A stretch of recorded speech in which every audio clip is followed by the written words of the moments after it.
Assalamualaikum warahmatullahi wabarakatuh.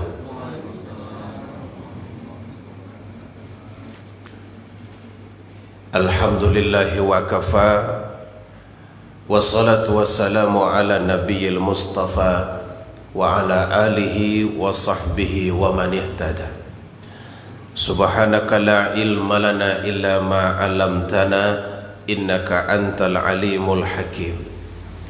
Allahumma alimna ma jahilna wa dhakkirna ma nasina waftah alaina min khazaini rahmatika ya arhamar rahimin.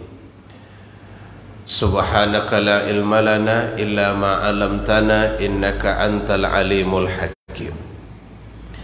Puji syukur kita sampaikan kepada Allah Subhanahu wa ta'ala. Subuh ini kita dapat kembali hadir menunaikan salat subuh berjamaah. Kemudian kita lanjutkan dengan pengajian. Salawat serta salam kepada Rasulullah. Allahumma salli ala Sayyidina Muhammad wa ala alihi wa sahbihi ajma'in. Hadirin jemaah salat subuh yang dimuliakan Allah Subhanahu wa ta'ala. Biasanya dalam hidup kita tergesa-gesa itu jelek. Karena sering tergesa-gesa itu menghasilkan sesuatu yang kurang tepat. Orang kalau tergesa-gesa mengambil kesimpulan di dalam rapat, akhirnya konflik. Jika tergesa-gesa di dalam berjalan, mungkin akan keseleo, salah jalan. Tergesa-gesa dalam makan akan menyebabkan kita tercekik dan mungkin juga tergigit lidah. Karena itulah ada dalam satu ungkapan Nabi sallallahu alaihi wasallam bahwa kata beliau, tergesa-gesa itu adalah perbuatan syaitan.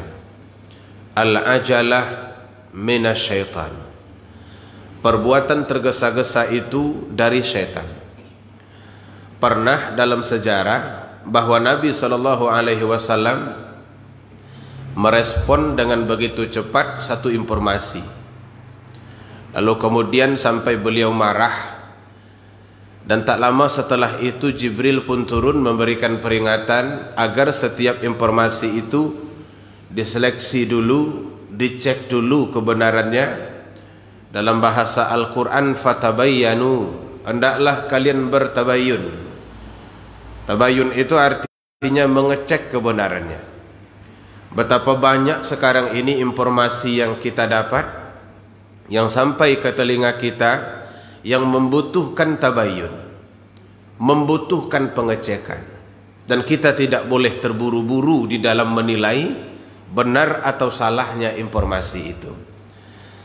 Hadirin yang dirahmati Allah Subhanahu wa ta'ala, walaupun demikian, ada beberapa aspek di mana terburu-buru itu dibolehkan.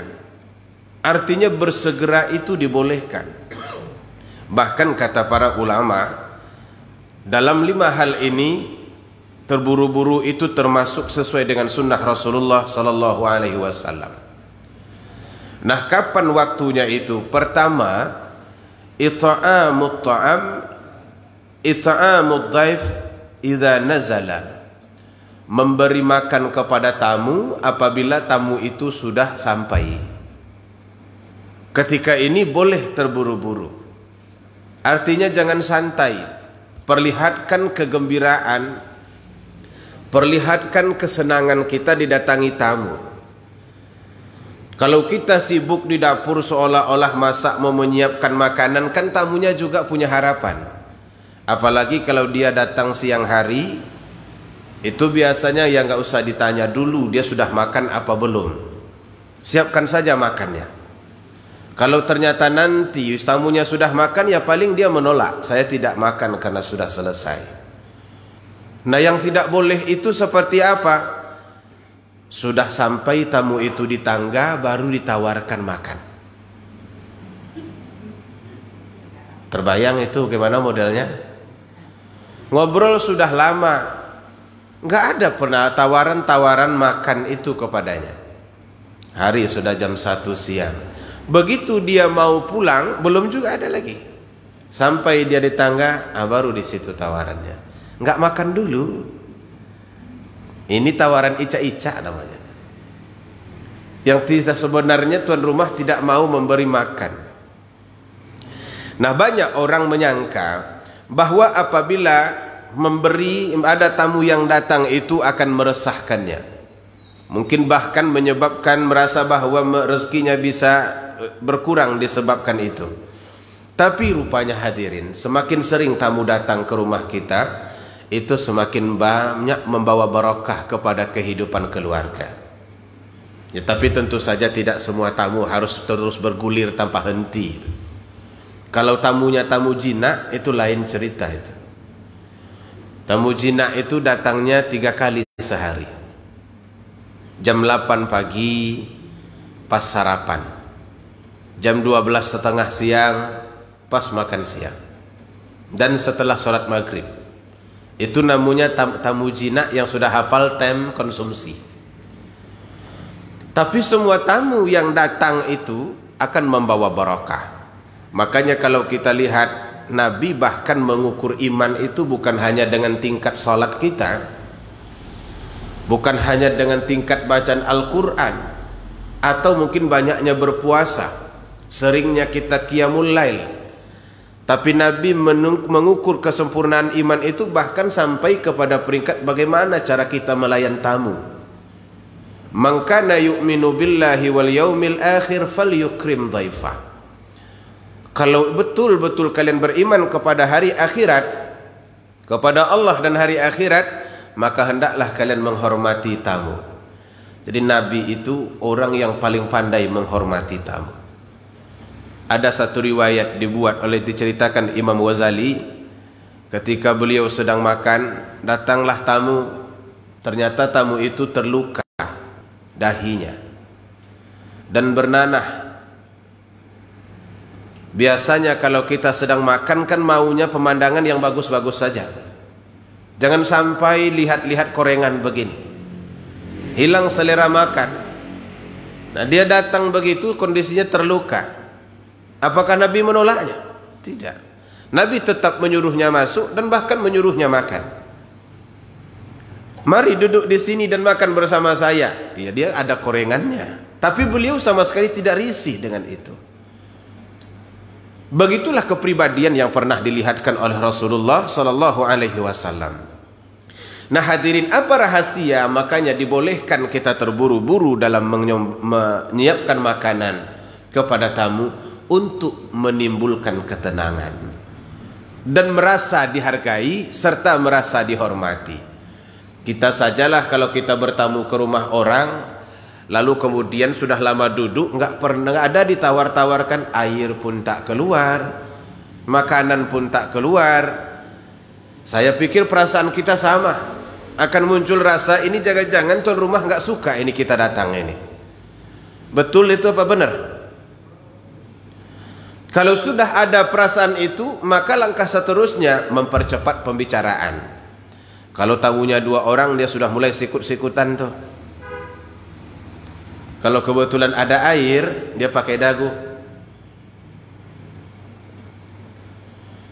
Bahasanya minum cepat. Kayaknya tuan rumahnya sibuk ini. Dan ketika dia pergi, itu datang kembali itu sulit. Nah, itulah yang tidak diinginkan oleh agama kita. Sebab itu melayani tamu itu termasuk perbuatan yang boleh disegerakan. Hadirin yang dirahmati Allah Subhanahu wa taala. Yang kedua, tajhizul mait idza mata. Yang boleh segera itu menyelenggarakan jenazah apabila orang ini confirm matinya. Kenapa ada kalimat confirm di situ? Kalau di rumah sakit ditunggu 2 jam dulu, baru kemudian keluar surat kematian. Karena ada juga kasus setelah dimandikan duduk lagi dia, ternyata belum benar-benar mati. Ini kalau sempat seperti itu kan kalang kabut. Maka di rumah sakit biasanya ditunggu 2 jam, setelah 2 jam keluar surat kematian. Dan apabila sudah jelas matinya, maka eloklah disegerakan penyelenggaraannya. Artinya jangan ditunda-tunda. Walau dengan maksud apapun, menundanya itu bukanlah perbuatan yang dipuji. Apa sebab? Hadirin yang dirahmati, orang mati ini, pertama, dia ini kan beramal beberapa waktu lalu sebelum dia mati, meninggal dunia. Hidupnya lama, itu penuh dengan amal. Salat dia lakukan, ibadah-ibadah lain dia juga kerjakan, sedekah tidak pernah tinggal. Ini kapan dia mendapatkan hasilnya ini? Ketika dia masuk ke dalam kubur, itu amal-amal itu sudah mulai terasa manfaatnya. Maka membiarkan dia terlalu lama di atas, ini akan menyebabkan pemetikan hasil itu tertunda. Dan zalim kita namanya. Maka karena itu lebih baik ia disegerakan, antar cepat. Kalau rasa-rasanya tak ada lagi yang dibutuhkan, enggak usah menunggu jam 12 pagi, antarkan, selenggerangkan. Nah, yang kedua, yang namanya orang mati ini, kalau kita sudah mati itu ibu bapak, sewangi-wangi kita ketika hidup, mati busuk juga, amis. Jangankan badan kita, airnya saja orang tahu mana beda. Ini air sungai, ini air pam, ini air mayat. Tercium baunya itu. Nah, itu semakin lama di atas, itu semakin beresiko untuk memunculkan hal-hal yang lebih ganjil, dan juga hal-hal lain yang terkait nanti dengan kondisi mayat.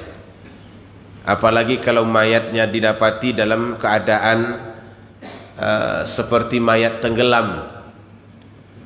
Kemarin banyak saudara-saudara kita yang wafat di dalam kapal terbang.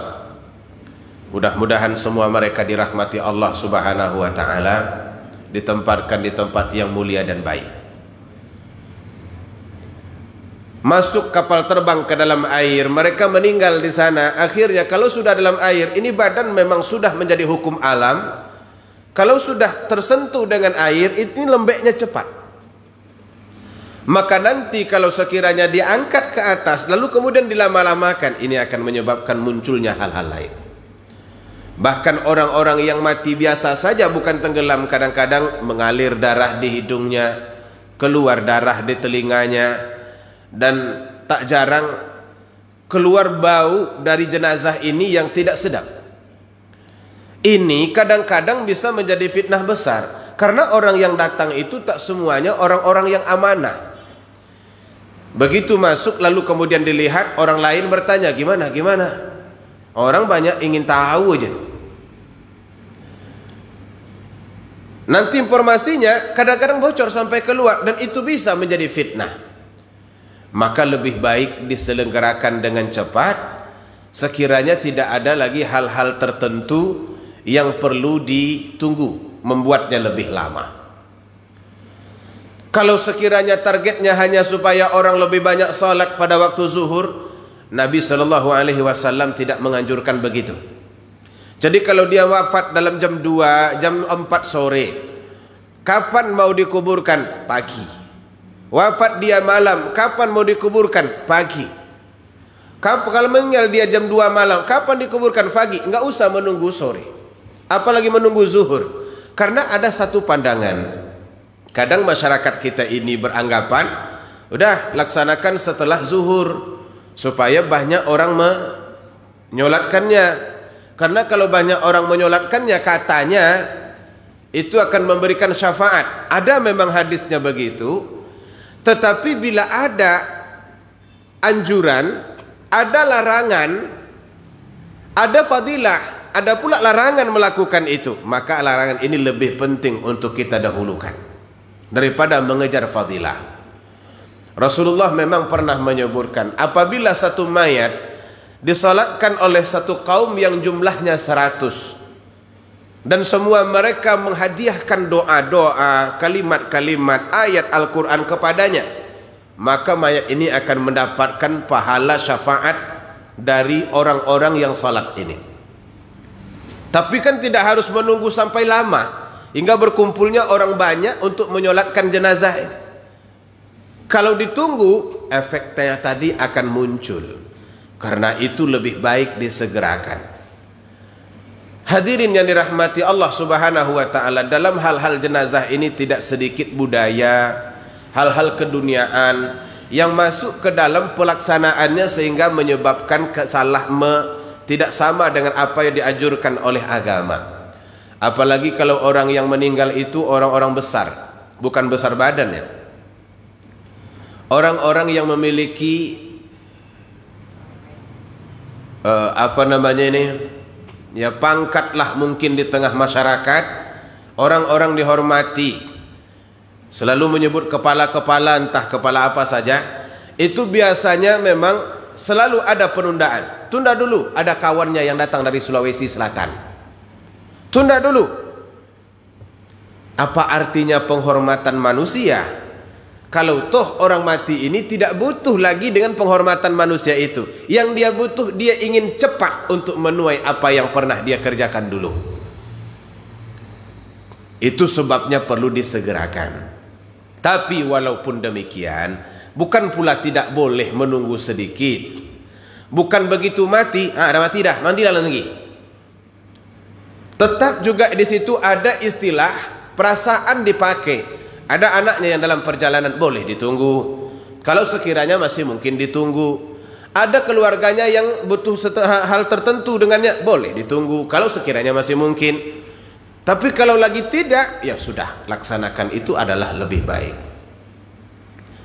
Saya dulu ketika orang tua laki-laki meninggal dunia, saya tidak di Indonesia, waktu itu sedang sekolah.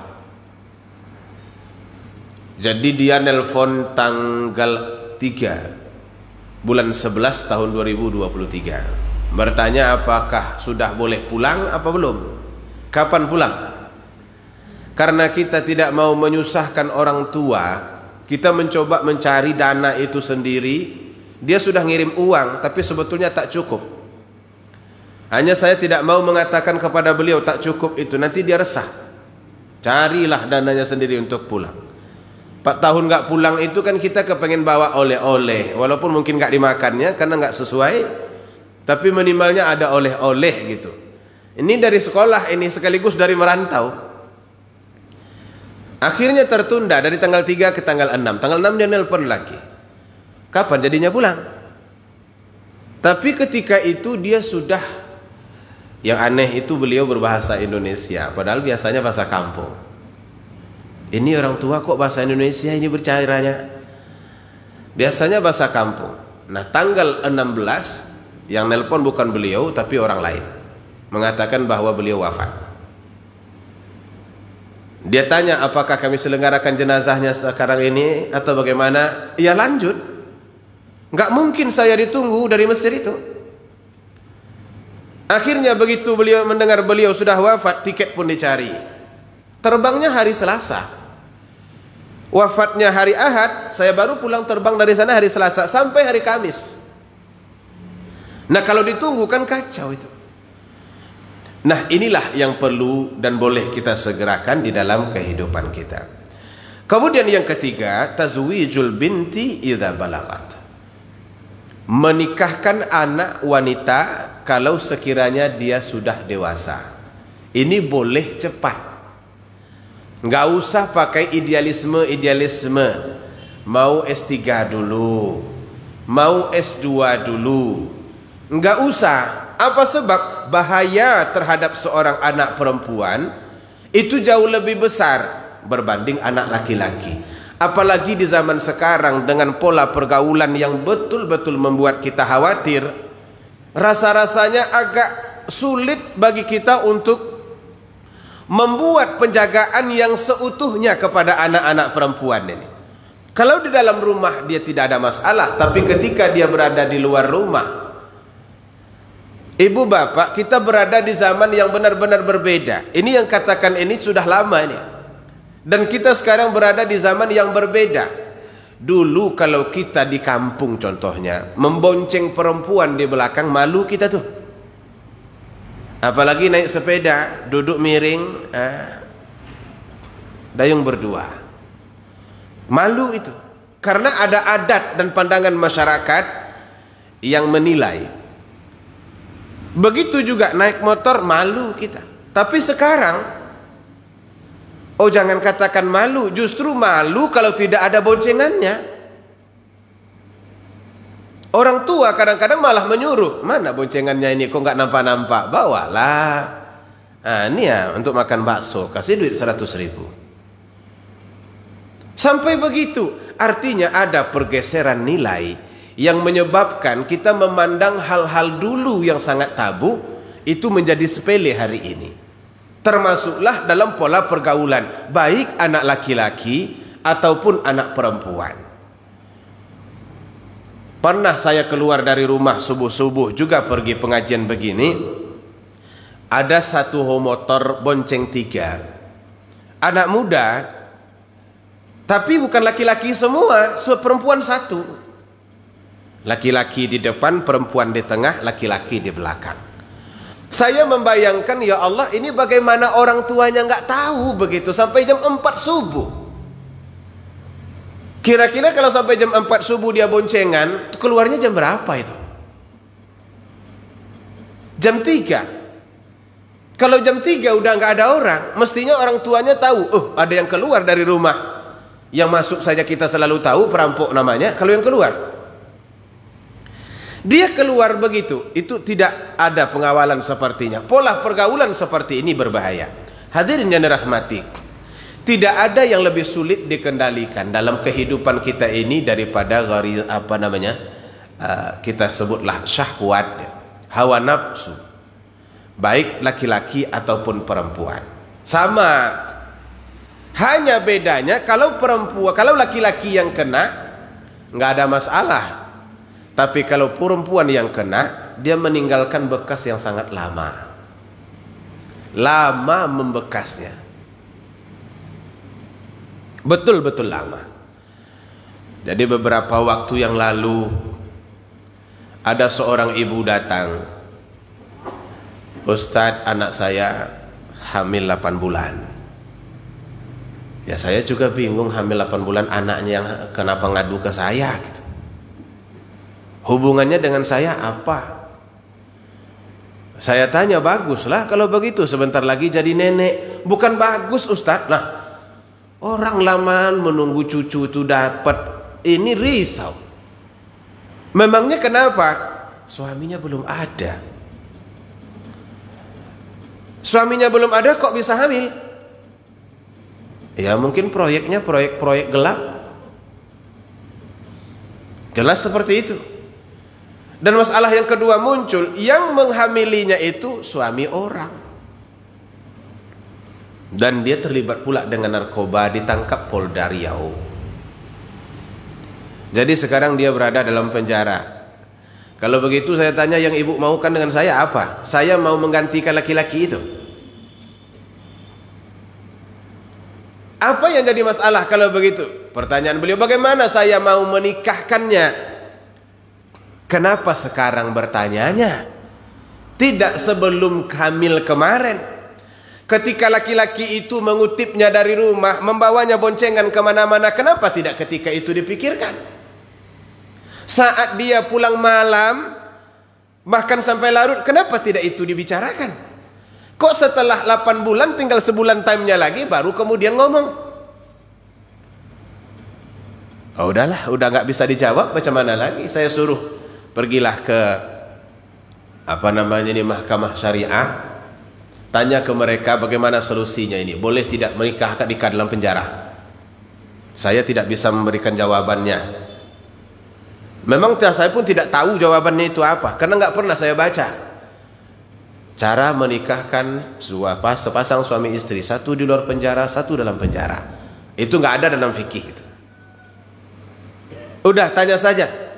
Beginilah yang sekarang itu sering terjadi, dan itu tidak 1-2. Nah bahayanya anak perempuan ini, kalau sudah dia beranjak dewasa, itu dia sudah mulai kenal dengan lawan jenisnya. Dan kalau tidak terkontrol dengan baik, efeknya ke laki-laki tidak ada, ke dia yang ada. Maka karena itu berbahaya, sebab itulah disebut di sini adalah bintu, anak perempuan. Selesai khutbah di Agung An-Nur, dimintalah, jangan pulang dulu Ustadz, ada orang yang mau masuk Islam. Ya kita kan senang orang masuk Islam itu.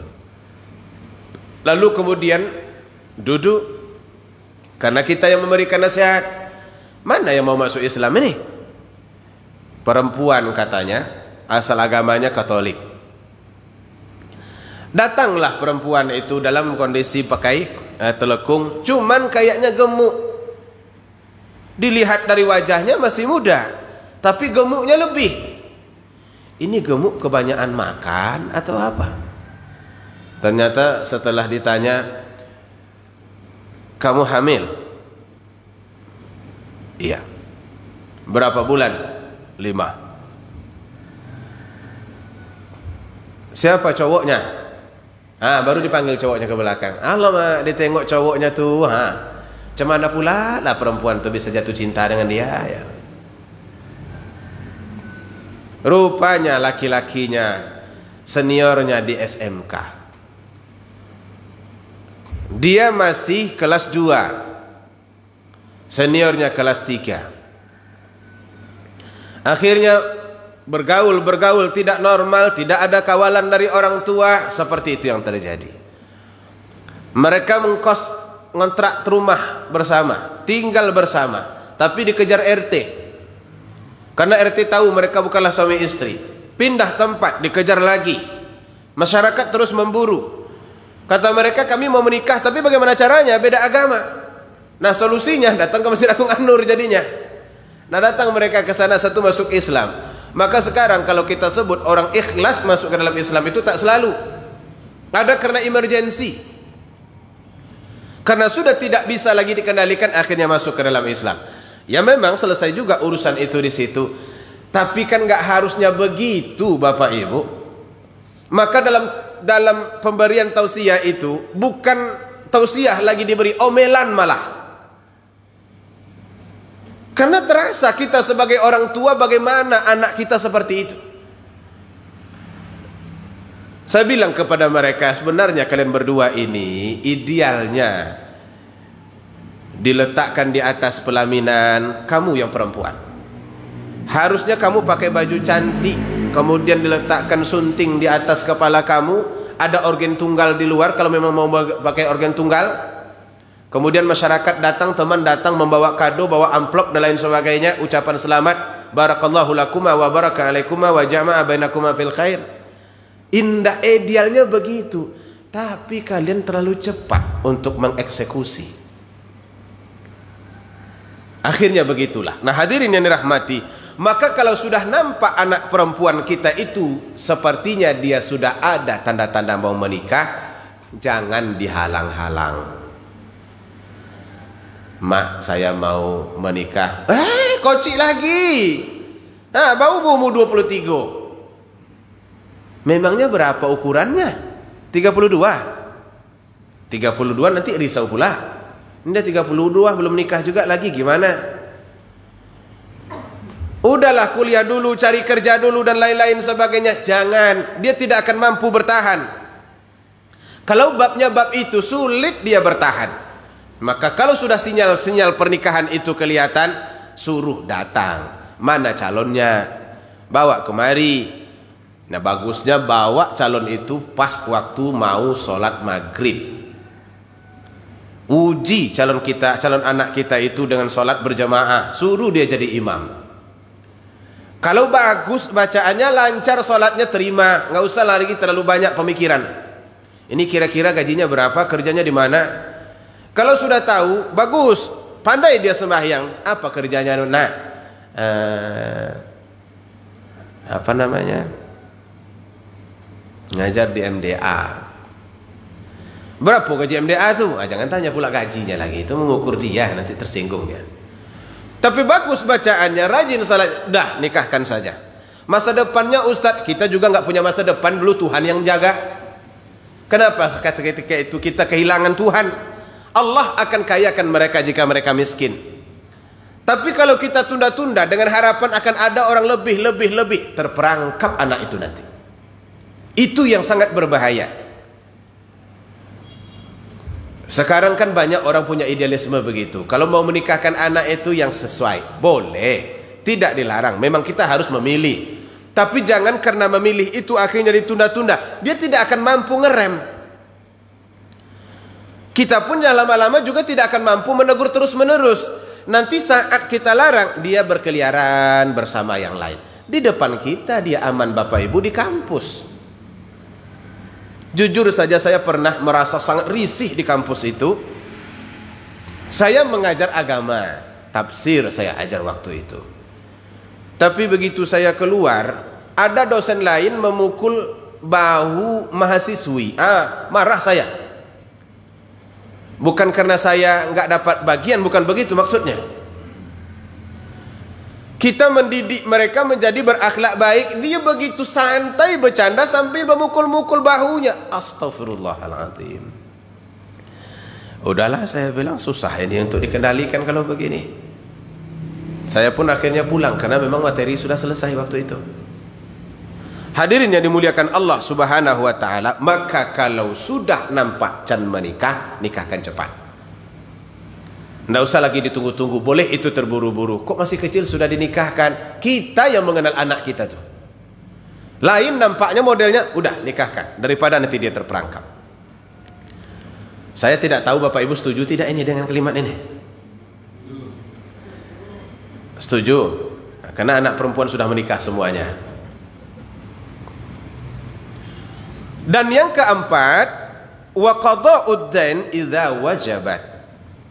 Wa qada'ud dain idza wajaba.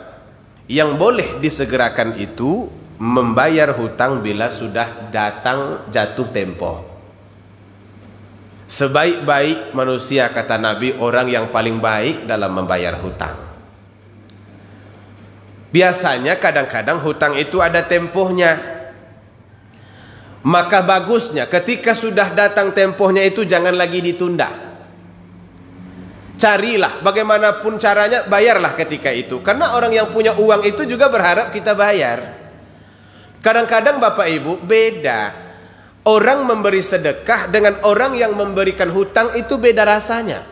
Ada orang bersedekah 1 juta, atau kita minjam kepadanya 100.000, yang 1 juta tak diingatnya, yang 100.000 itu diingatnya. Karena namanya hutang. Pak, pinjamkan saya duit, saya bayar 2 minggu lagi. Berapa? 100.000. Itu diingatnya itu. Tapi kalau dia datang ke kita, dikasihnya, nih ada sedekah 1 juta. Nggak diingatnya lagi. Lupa itu. Kalau bantuan bahkan lebih daripada itu, dia lupa. Tapi kalau hutang dia ingat.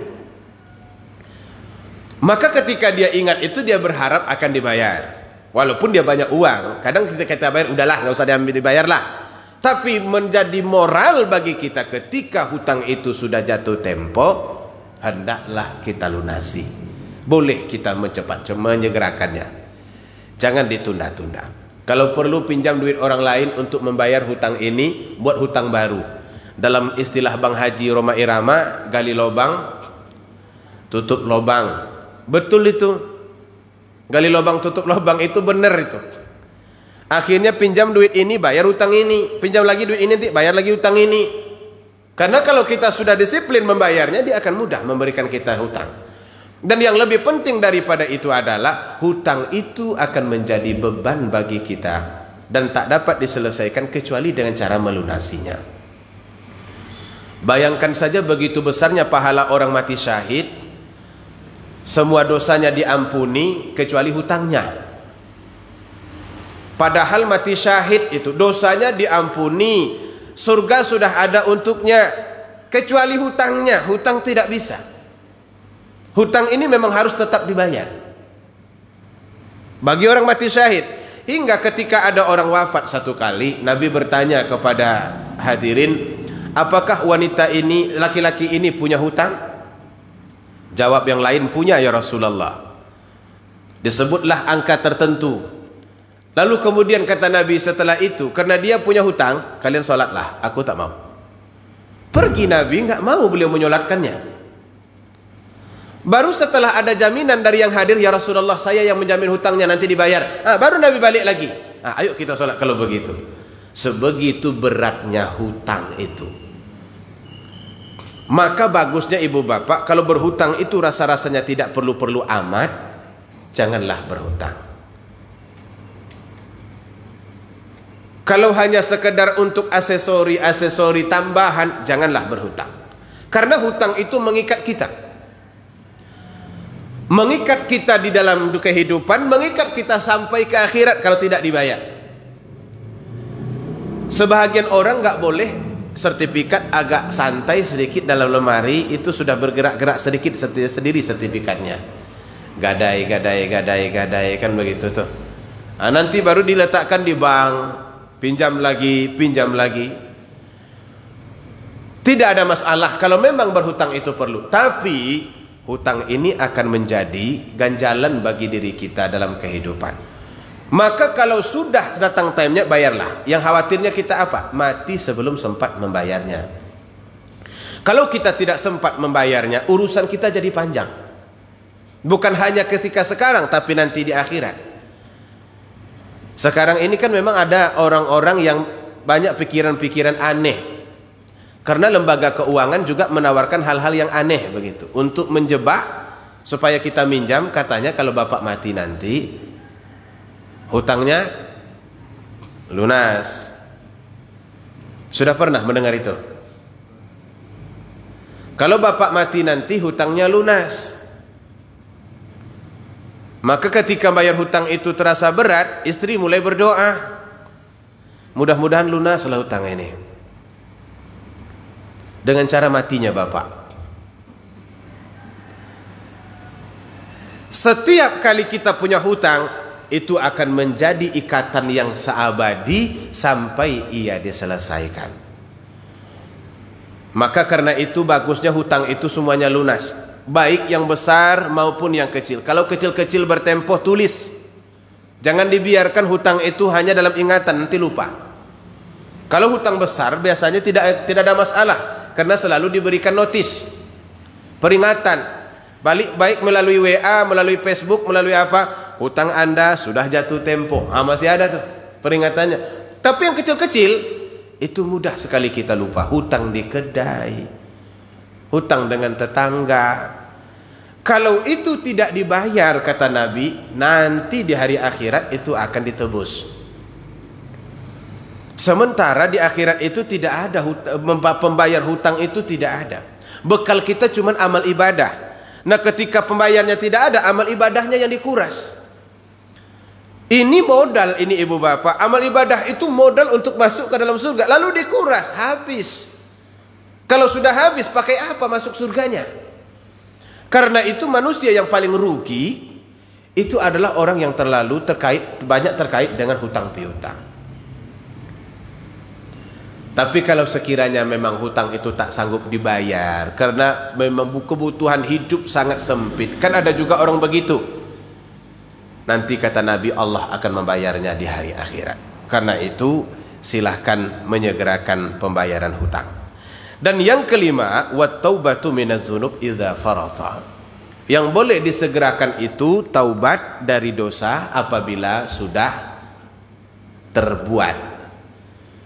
Bagusnya cepat, jangan ditunda-tunda, tunda. Berbeda taubat orang segera dengan taubat orang tunda.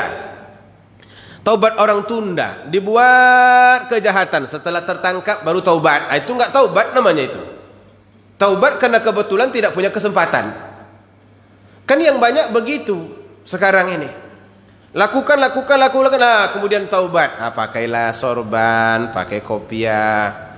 Di depan di kursi pesakitan persidangan itu nunduk saja, jenggot sudah boleh pula panjang sikit-sikit, persis macam Pak Kiai. Katanya dia bertaubat di situ. Itu taubat karena hukuman, bukan taubat karena kesadaran. Beda. Yang dianjurkan dan segera itu adalah taubat dengan kesadaran. Begitu terasa bahwa sudah melakukan dosa, tubuh bertaubatlah di situ. Itu boleh itu. Dan sangat dianjurkan. Jangan ditunda-tunda. Hadirin yang dirahmati Allah Subhanahu wa taala, kita ingat ada orang membunuh 100, itu ditunda-tunda sebetulnya itu. Cuman taubatnya tetap taubat sadar, bukan taubat tertangkap. Dia membunuh 99. Merasa berdosa, ingin taubat, bunuh lagi 100. Tapi masih ada rasa takut, ingin taubat. Makanya dapat rahmat karena taubatnya itu berdasarkan penyesalannya, ingin merubah diri. Tapi kalau taubatnya kena tertangkap, itu ya gimana ya? Apakah itu taubat beneran namanya? Ya seperti Freddy Budiman yang pernah kita sampaikan. Itu bos gembong narkoba terbesar di Indonesia. Dia mengimpor narkoba itu bukan dalam bentuk gram, ton. Entah di mana disembunyikannya. Masuk ton tapi berkecai, itu berpisah-pisah masuk sana. Mereka sangat pandai kalau dalam hal itu. Berapa orang yang dirusaknya, rumah tangga yang berantakan, anak-anak yang putus sekolah, bahkan orang-orang yang akhirnya bunuh diri, mencuri, membunuh orang lain. Efek dari perbuatan dia itu luar biasa. Lalu tertangkap. Tapi masih merasa badan besar, duit banyak, karena jual beli ini jual beli yang sangat menguntungkan. Tapi nyawa tantangannya. Duit banyak, dia rasa masih bisa nanti bermain. Tapi setelah berada di persidangan, hukuman mati, tok tok tok, selesai. Nah, mulai pucat. Tapi masih ada harapan, ada namanya banding. Di tingkat 2, tok tok tok, mati juga. Tingkat 3, mati juga. Nah, mulailah disitulah layu dah. Hukuman matinya sudah di depan mata, tanggalnya sudah disebut. Mulailah sholat di situ, Allahu Akbar. Ini kira-kira taubat apa tidak ini? Hah? Kalau tobat sambalado itu apa maksudnya itu? Hah? Tarasopade? Oh, ulang lagi. Ini taubat karena terdesak, bukan taubat karena kesadaran. Nah, yang bagus taubat karena kesadaran. Semakin banyak dosa kita yang kita lakukan, segerakan, dan itu dibolehkan dan bahkan dianjurkan. Hadirin yang dimuliakan Allah Subhanahu wa taala. Mudah-mudahan Allah selalu berikan kepada kita kemampuan untuk menilai mana yang patut kita segerakan, mana pula yang mesti kita undurkan dalam kehidupan kita. Dan semoga apa yang kita sampaikan ini memberi manfaat bagi kita. Lebih dan kurang mohon maaf. Billahi taufik wal hidayah. Wassalamualaikum warahmatullahi wabarakatuh.